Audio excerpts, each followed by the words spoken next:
Samantala, silipin natin ang lagay ng trapiko sa bahagi ng Visayas Avenue kung saan may sinasagawang aktibidad para sa Women's Month.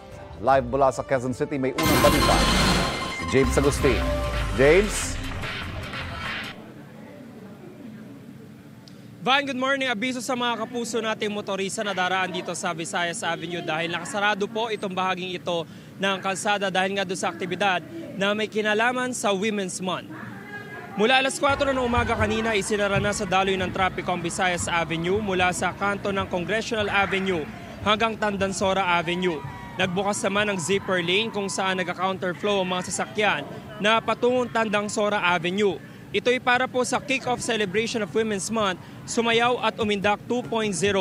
Nasa 6,000 kababaihan ang nakiisa sa parada pasado alas 6 umaga. Mula sila sa 11 barangay ng Distrito 6 ng Quezon City. Samantala, Ivan, sa mga oras na ito ay nagsisimula na po mag-build up yung traffic sa bahagi ito ng Visayas Avenue dahil palagi naman talaga na mabigat yung trapiko sa lugar na ito.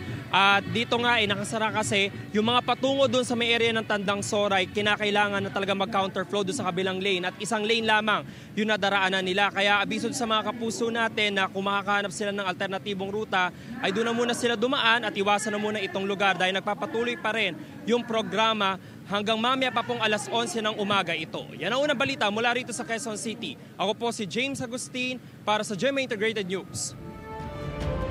Kapuso, para laging una ka sa mga balita, bisitahin at mag-subscribe sa GMA Integrated News sa YouTube. Sa mga kapuso abroad, samahan nyo kami sa GMA Pinoy TV at sa www.gmanews.tv.